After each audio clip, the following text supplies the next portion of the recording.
네. 안녕하세요. 저는 에비드넷에서 근무하고 있는 우현기라고 합니다. 저는 이제 데이터 사이언스 그룹을 담당을 하고 있고요. 오늘 이제 이렇게 좋은 교육 자리 마련해 주셔서 감사하고, 충남대병원도 이제 CDM이 자체적으로 구축을 하셨고, 그리고 지금 피더넷에 이제 막 연동 작업이 된 걸로 제가 알고 있습니다. 제가 충남대병원의 CDM을 보지는 못했지만 아마 잘 변환이 돼서 피더넷 연동이 지금 잘 되어 있는 것 같습니다. 그래서 아직 기관 관리자분께서 지정이 안 되신 걸로 알고 있는데, 기관 관리자가 이제 지정이 되시고 나서 이제 기관 연구자로 허가를 받으시고 나면은 더 이제 원활하게 아마 사용을 하실 수 있을 것 같습니다. 그래서 오늘 한 3시간 정도 소요가 될 것 같고요. 사실 좀 자세하게 말씀드리면 3시간도 좀 부족한데, 그래도 3시간 내에 설명드릴 수 있는 부분 좀 설명드리려고 하고요. 그리고 이 아틀라스라고 하는 분석 툴을 사용을 해서 이제 CDM 분석을 하실 텐데, 오늘 이제 좀 설명드릴 부분은 컨셉 셋을 어떻게 만드시는지, 그리고 코호트를 어떻게 정의를 하시는지, 그리고 그 코호트를 활용해서 이제 에스티메이션이라는 기능을 통해서 뭐 생존 분석 같은 거를 어떻게 설계를 하시는지, 그런 부분에 대해서 좀 설명을 드리도록 하겠습니다. 먼저 이제 좀 간략한 CDM 개론적인 부분하고 컨셉에 대해서 조금 먼저 설명을 드리도록 하겠습니다.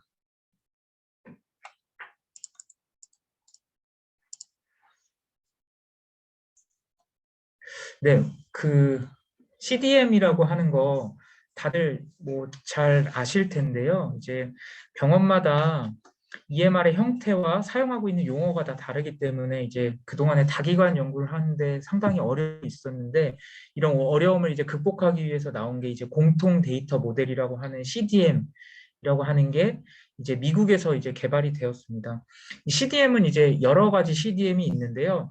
우리나라에서 이제 가장 많이 널리 퍼져 있는 거는 이제 ODC라고 하는 국제 컨소시엄에서 만든 오몹 CDM이 우리나라에서 이제 가장 널리 쓰이고 있고요. 저희가 보통 이제 CDM 그러면 우리나라에서는 대부분 이제 오몹 CDM으로 의미를 하고 있습니다. 그래서 뭐 오몹 CDM 우리나라에서는 많이 사용을 하고 있고, 또 뭐 미국의 FDA에서 만든 센티널 CDM이나 뭐 피코르네 CDM 같은 사실은 다양한 형태의 CDM들이 있습니다.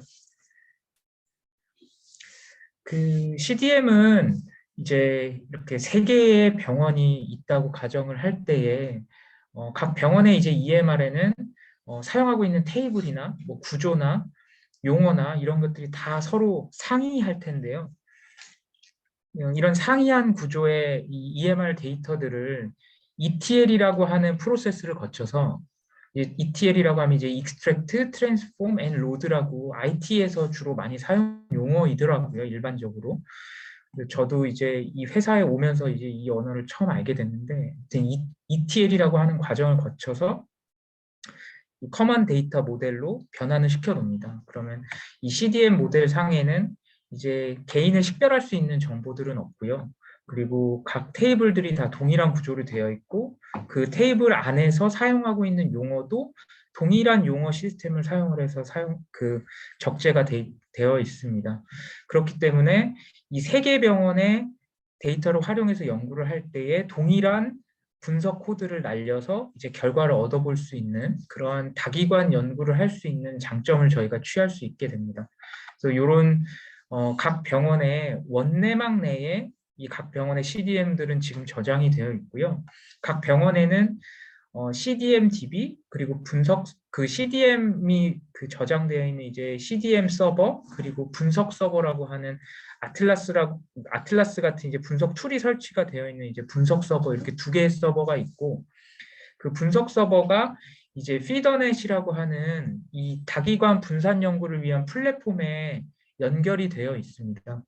그래서 이 피더넷이라고 하는 플랫폼에 사용자들은 접속을 하셔서 이 각 병원의 아틀라스에 접근을 하실 수도 있고, 이 아틀라스에서 만든 쿼리를 실행을 시켜보시고 결과를 이제 취합을 하실 수도 있는 그런 구조로 되어 있습니다. 그래서 사용자분들께서는 이 피더넷에서 이제 연구를 수행을 해보실 수가 있는 거고요. 그래서 CDM 원본 데이터 자체는 사실 외부로 빠져나가는 게 없습니다. 그 데이터는 그대로 원내막 내에 있고 이 분석 쿼리가 돌아간 그 결과만을 연구자들은 취합을 해서 이제 그 결과를 가지고 이제 분석을 하시게 되는 거고요. 오목 테이블은 5.3 버전 기준으로 제가 이제 요 장표는 만들어져 있는데 그 오목 CDM 5.3 버전은 총 37개 테이블이 있습니다. 그래서 이 왼쪽 부분의 파란색 영역에는 이제 연구하시는 분들께서 많이 사용하시게 될 그런 테이블들이고요. 그런 클리니컬 데이터들이 들어있는 테이블들이 한 14개 정도 이런 테이블들이 있고 환자의 기본 정보가 담겨 있는 이제 펄슨 테이블을 이제 기준으로 해서 뭐 환자의 수술 처치 정보가 담겨 있는 프로시저 어커런스 테이블, 약물 처방 기록이 있는 드러그 익스포저 테이블, 그다음에 진단을 받은 이제 진단명에 대한 기록이 있는 컨디션 어커런스 테이블, 랩 테스트나 뭐 생체 신호 같은 정보들이 담겨 있는 이제 메저먼트 테이블, 이제 이런 테이블들을 활용을 해서 분석을 하시게 됩니다.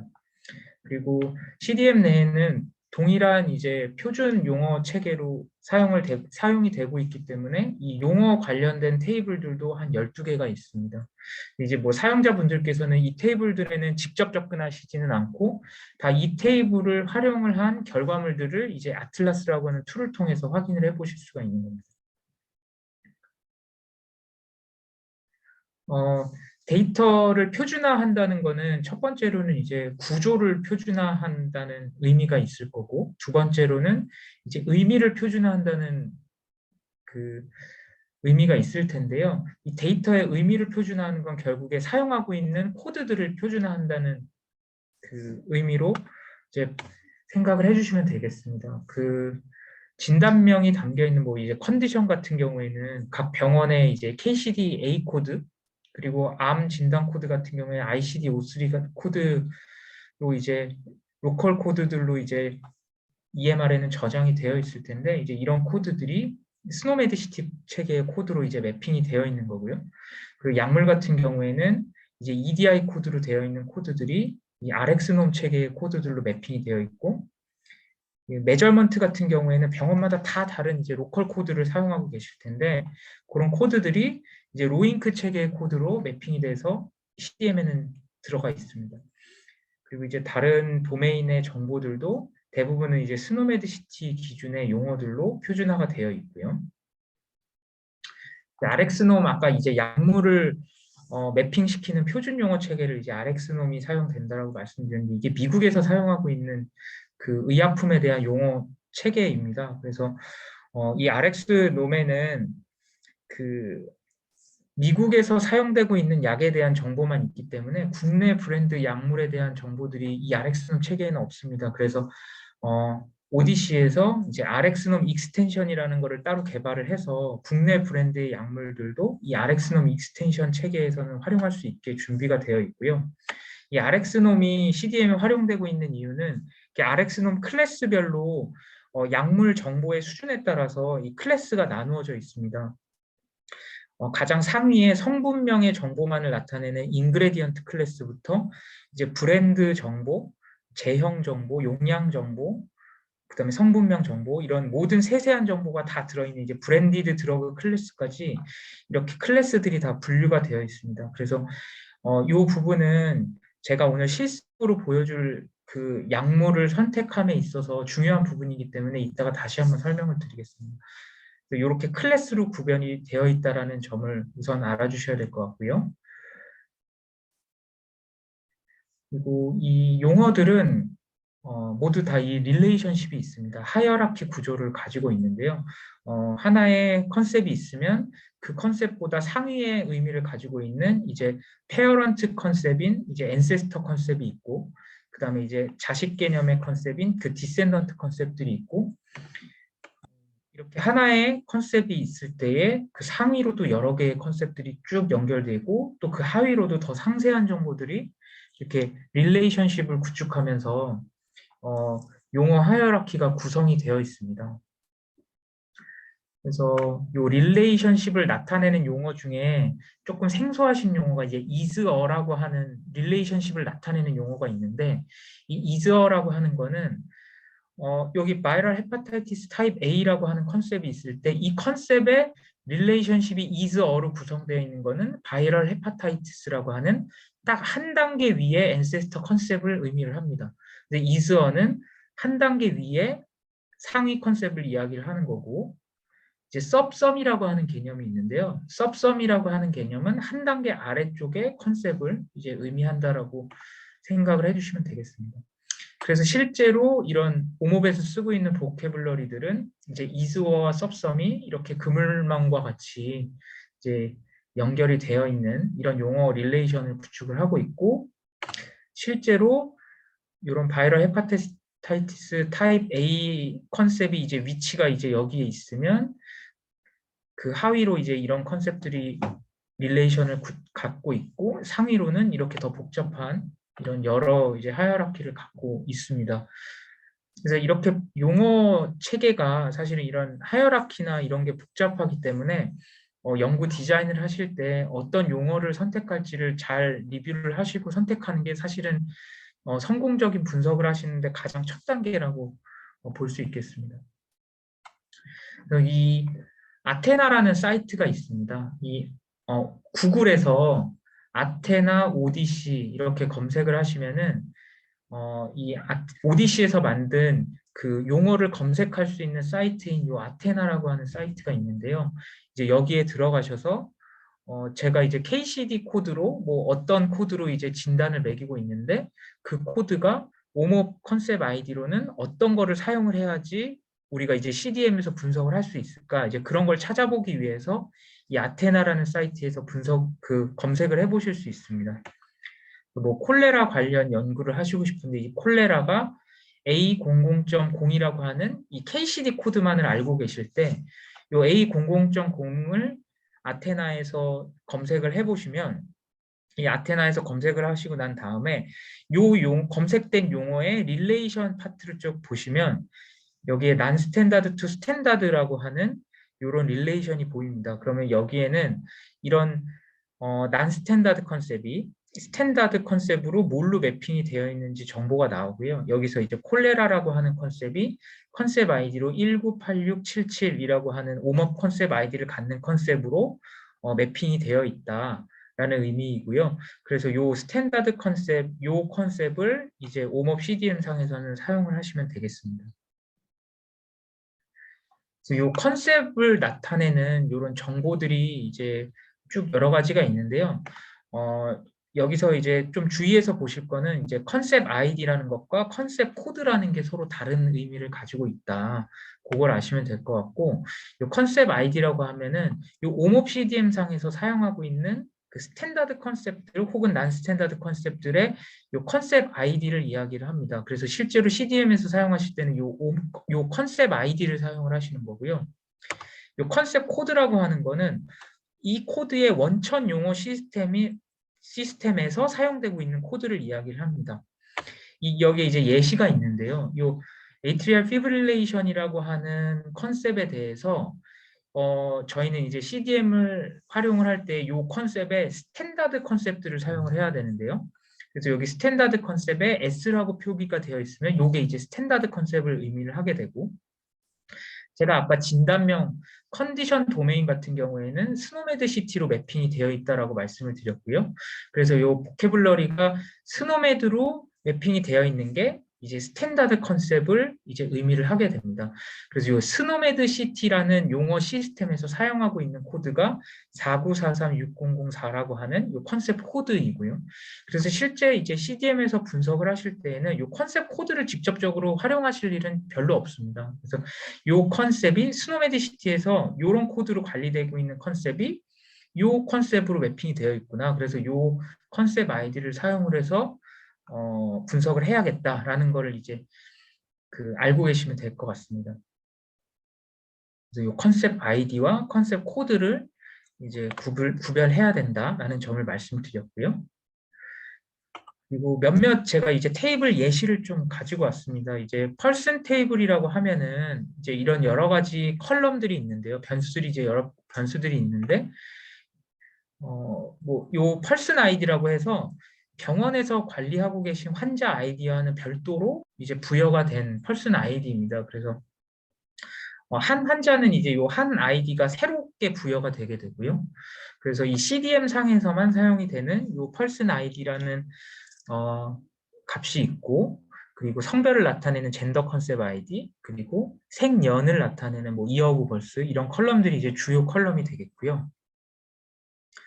그리고 환자가 어떻게 내원을 했는지 그 내원 정보가 담겨 있는 게 이 비짓 어커런스 테이블입니다. 그래서 이 비짓 어커런스 테이블에는 이 환자가 입원으로 방문을 했는지, 아니면 외래로 왔는지, 아니면 응급으로 왔는지, 응급으로 왔다가 입원으로 갔는지, 그리고 병원에 따라서는 여기에 그 ICU 비짓이 따로 있는 병원들이 있습니다. 그래서 ICU 비짓도 이제 구별이 되어 있는 병원도 있고요. 그거는 병원의 CDM 구축한 거에 따라서 조금씩 다릅니다.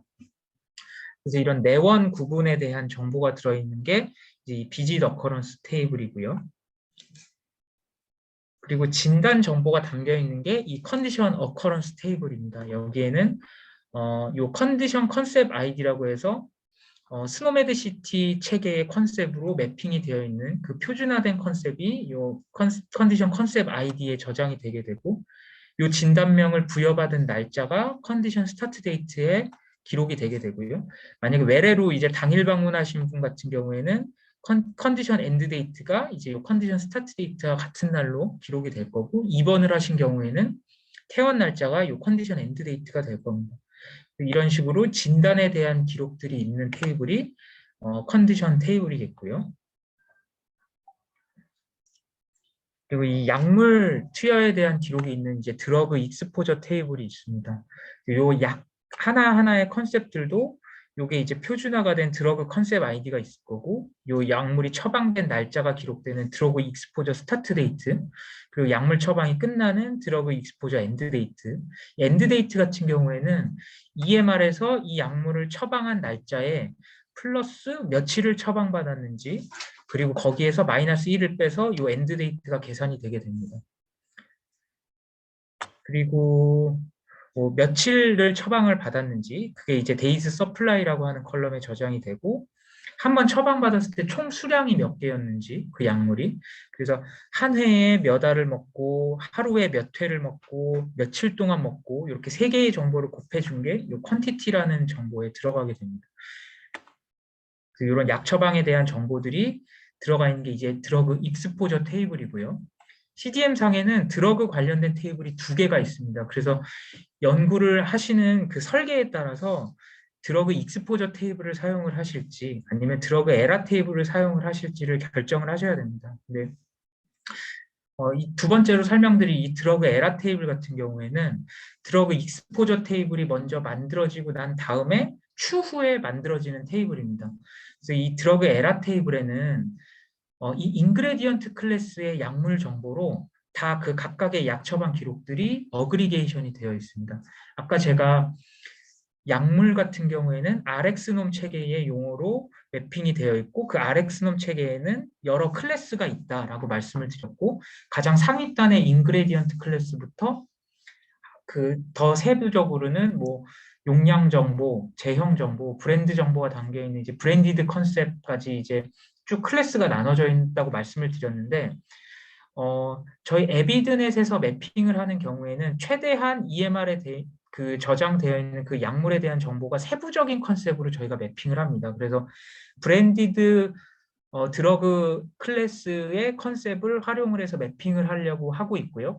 그렇게 세부적인 컨셉으로 매핑을 해놔야지 나중에 이제 상위 컨셉까지 쭉 어차피 이제 용어 릴레이션십이 구축이 되어 있기 때문에 쭉 이제 성분명의 정보들까지 쭉 활용을 할 수가 있는데요. 그래서 최대한 브랜디드 컨셉으로 매핑을 하려고 노력이 되어 있고, 그래서 이제 대부분 이 EMR에 있는 데이터는 이 브랜디드 클래스의 정보들까지 다 들어가 있는 그런 컨셉들이 이제 저장이 되어 있을 텐데, 그런 정보들이 인그레디언트 클래스로 다 이제 어그리게이션을 시켜놓은 게 드러그 에라 테이블입니다. 그리고 이제 드러그 에라 테이블은 그래서 성분명으로밖에 연구를 하실 수가 없고요. 그리고 드러그 에라 테이블은 만약에 드러그 익스포저 테이블에서 이렇게 1차 투약 기간 7일, 그 다음에 2차 투약 기간 7일, 3차 투약 기간, 4차 투약 기간이 이렇게 4번 약 처방을 받은 기록이 있었다고 할 때에 그 각각의 약 처방 기록 사이의 거리가 그 기간이 30일 이내라고 한다면 이렇게 하나의 에라로 연결시켜주는 그런 기능이 들어가 있는 게 드러그 에라 테이블입니다. 그래서 드러그 익스포저 테이블, 이 드러그 익스포저 테이블 상에서는 이렇게 4번 약 처방이 이루어졌으면 한 환자당 드러그 익스포저 기록이 4줄로 기록이 될 겁니다. 근데 에라 테이블 상에는 이런 식으로 요건 한 번 에라가 묶이고 요 뒤쪽에서 또 두 번째 에라가 묶이고 이래서 이제 2개의 에라로 표기가 한 환자당 2줄로 드러그 에라 테이블에는 저장이 되어 있을 겁니다. 그래서 30일 간격으로 재처방이 이루어지면 그냥 쭉 이 환자가 연속해서 약을 먹었다고 간주를 하고 연구를 하게 되는 그런 개념의 이제 연구를 하실 수 있는 테이블이 이 드러그 에라라고 하는 테이블입니다. 요거는 오디시에서 이렇게 이제 30일로 이제 정의를 해서 이제 그 만들어 놓은 기준의 이제 테이블이라서 이제 이런 식의 테이블들이 이제 구축이 되게 되고요. 그리고 컨디션 에라 테이블이라는 테이블도 있는데 요거는 컨디션 어커런스 테이블에서 요것도 파생돼서 만들어지는 테이블이고요. 이것도 역시 드러그 에라 테이블 같이 진단이 30일 이내에 재진단이 이루어졌을 경우에 하나의 이제 에라로 연결을 시켜주는 그런 기록이 저장된 테이블이 이제 컨디션 에라 테이블이라고 볼 수가 있겠습니다. 그리고 진단 검사 결과라든지 그 판독 결과 같은 거, 생체 신호 결과 같은 그런 랩 테스트 기록들이 저장이 되어 있는 테이블이 이제 메저먼트 테이블이라는 거고요. 실제 분석을 하실 때 이 메저먼트 테이블을 아마 많이 활용을 하실 것 같습니다. 그래서 어떤 메저먼트에 대해서 검사를 한 결과인지 그 정보가 있는 이제 메저먼트 컨셉 아이디 그리고 요 그 검사를 시행한 날짜 메저먼트 데이트 그리고 그 결과들도 이제 저장이 되어 있는데요. 만약에 수치형으로 저장이 되는 검사 같은 경우에는 이제 value as number라고 하는 컬럼에 그 수치가 저장이 되어 있습니다. 뭐 수축기 혈압이 130이었다라고 하면은 130이라고 하는 숫자가 이 value as number라고 하는 컬럼에 저장이 되게 되고요. 그리고 이 value as 컨셉은 그 결과가 파지티브냐 네거티브냐 이런 식으로 범주화된 결과로 나타날 때 그런 결과물이 이제 밸류에서 컨셉이라고 하는 컬럼에 저장이 되어 있습니다. 그리고 뭐 이런 오퍼레이터 컨셉 아이디 뭐 이런 것도 있습니다. 예를 들어 부등호가 표현이 되는 결과들도 있을 텐데 뭐 이런 부등호에 대한 컨셉이 다 이런 오퍼레이터 컨셉 아이디에 저장이 되어 있습니다. 그래서 검사 결과에 대한 정보가 저장되어 있는 게 이 메저먼트 테이블이다. 라고 생각해 주시면 되겠고요. 그래서 제가 모든 테이블을 지금 이 자리에서 다 설명드리고 모든 컬럼에 대해서 설명드리진 못했지만 간략하게 주요 테이블에 대해서는 말씀을 드렸습니다.